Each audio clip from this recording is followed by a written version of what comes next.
Hai, Assalamualaikum dan selamat pagi. Saya Cikgu Liza Farhana daripada PPKI SMK Tamparuli. Baiklah, hari ini saya akan memberikan taklimat ringkas berkaitan pentaksiran bilik darjah ataupun PBD. Dan secara keseluruhannya, hari ini saya akan menjelaskan secara ringkas tentang pentaksiran yang dijalankan untuk murid di PPKI SMK Tamparuli, pelaksanaan pelaporan inovasi serta pencapaian pentaksiran bilik darjah ataupun PBD di PPKI SMK Tamparuli.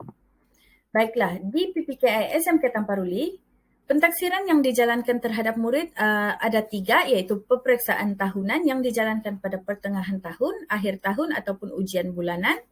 Yang kedua adalah pentaksiran alternatif sekolah menengah yang akan dijelaskan sebentar lagi oleh Cikgu Katlisya. Dan yang ketiga ialah pentaksiran bilik darjah ataupun PBD. Apakah PBD? Okey, baiklah. PBD merupakan satu proses pentaksiran secara berterusan dalam sesi pengajaran dan pembelajaran untuk mendapatkan maklumat murid dari aspek perkembangan, kemajuan, kebolehan serta pencapaian mereka. Dan pentaksiran ini dijalankan 2 kali setahun, iaitu pada pertengahan tahun serta pada akhir tahun. Kaedah pelaksanaan PBD dilaksanakan untuk pembelajaran, sebagai pembelajaran dan tentang pembelajaran, di mana untuk pembelajaran dan sebagai pembelajaran ianya dijalankan secara berterusan dalam sesi pengajaran dan pembelajaran. Dan untuk pada akhirnya tentang pembelajaran, pentaksiran tentang perkembangan murid akan dinilai tentang pembelajaran yang mereka jalani pada akhir sesuatu tempoh, tajuk ataupun bidang pelajaran tersebut. Dan kaedah penilaian PBD boleh dijalankan oleh guru terhadap pelajar melalui 3 kaedah berikut, iaitu secara lisan, bertulis atau pemerhatian. Penilaian akan dilakukan berdasarkan kemampuan pelajar itu sendiri. Dan dari segi lisan, contoh aktiviti yang boleh dijalankan adalah sesi soal jawab di dalam kelas ataupun luar kelas.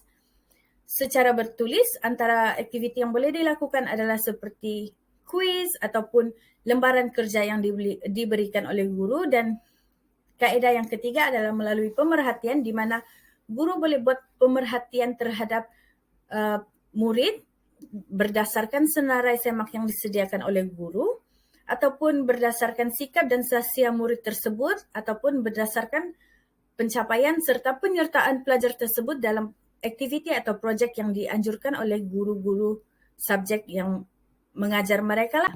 Dan setelah penilaian dibuat, guru-guru perlu membuat laporan PBD. Pelaporan PBD ini dilakukan 2 kali setahun, iaitu pada pertengahan tahun dan akhir tahun. Dan dalam pelaporan PBD ini terdapat rekod prestasi murid, iaitu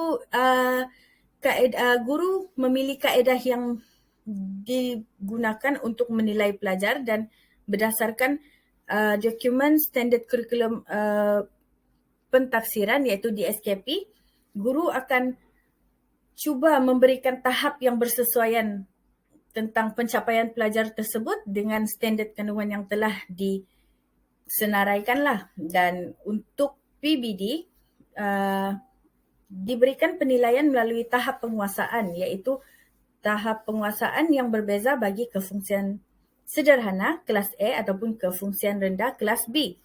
Bagi kelas A terdapat 6 tahap kefungsian, di mana tahap penguasaan 1 TP1 adalah tahap paling minima, dan TP6 tahap penguasaan 6 adalah tahap paling maksima. Berbeza pula dengan kelas kefungsian rendah iaitu kelas B, hanya mempunyai 3 tahap saja, di mana tahap penguasaan 1 TP1 adalah paling rendah, dan tahap penguasaan 3 adalah pencapaian yang paling maksima. Di sini turut saya sertakan contoh perincian kandungan subjek daripada dokumen standard kurikulum dan pentaksiran DSKP. Sebagai contoh, ini adalah bagi subjek pendidikan sains sosial alam sekitar tingkatan 3.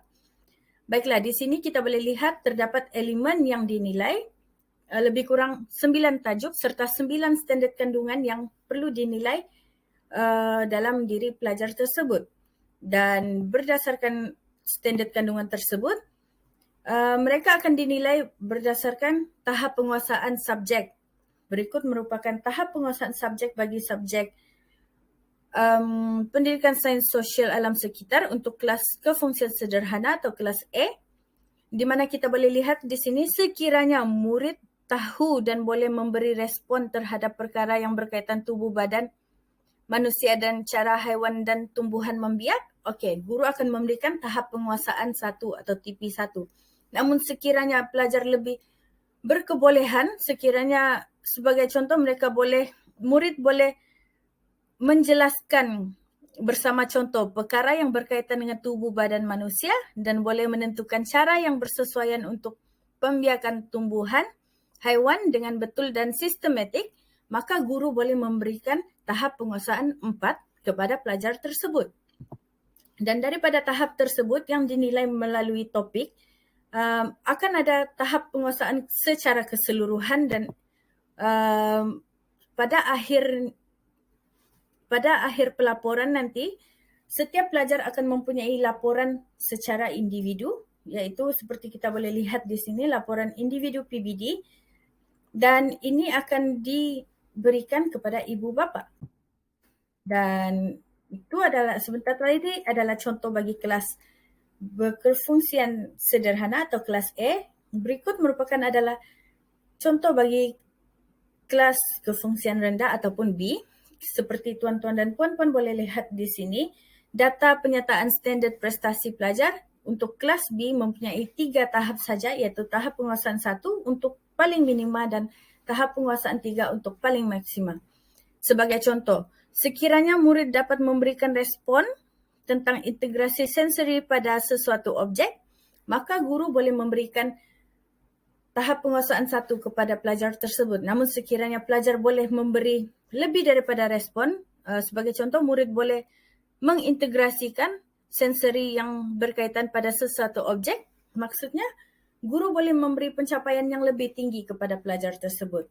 Dan sama seperti pelajar kelas A, pelaporan akan dimasukkan dalam rekod prestasi murid dan di sini kita akan bagi rekod mengikut tahap pencapaian masing-masing dan akan ada tahap penguasaan secara keseluruhan dan akan diberikan juga laporan secara individu. Dan inovasi PBD di PPKI SMK Tamparuli pada tahun 2021 akibat kekangan daripada pandemik COVID-19, dialog prestasi antara ibu bapa dan guru tidak dapat dijalankan. Oleh itu, kami punya penolong kanan pendidikan khas iaitu Cikgu Robert Labin telah mencadangkan satu idea di mana beliau mewujudkan satu link untuk membuat semakan PBD secara atas talian dan ini telah dibangunkan sendiri oleh beliau pada tahun 2021. Cara semakannya adalah sangat mudah. Ibu bapa atau para penjaga yang pertama sekali hanya perlu klik link yang diberikan mengikut kelas yang sesuai lah. Bagi pelajar kelas A, tekan link untuk kelas A dan pelajar untuk kelas B, tekan link untuk kelas B. Kemudian anda akan dimasukkan dalam server yang berikut dan sila masukkan nombor MyKit anak-anak jagaan anda. Dan setelah masuk, tekan enter dan keputusan pelajar telah keluar dan ibu bapa boleh membuat semakan seperti contoh yang saya telah berikan di atas. Dan akhir sekali, pencapaian PBD di PPKI SMK Tamparuli pada tahun 2021, PPKI SMK Tamparuli telah menyertai pertandingan Semarak PBD 2.0 peringkat kebangsaan dan telah mendapat anugerah perak. Ibu bapa atau penonton boleh klik pada link yang telah saya berikan untuk melihat sendiri bagaimana pelaksanaan PBD di PPKI SMK Tamparuli itu dijalankan mengikut kefungsian, sama ada kefungsian rendah ataupun kefungsian sederhana. Dan ini adalah salah satu pencapaian terbaik setakat ini. Mudah-mudahan ada lagi pencapaian yang lebih memberangsangkan di hadapan. Dan sekian itu saja daripada saya, Cikgu Liza Farhana.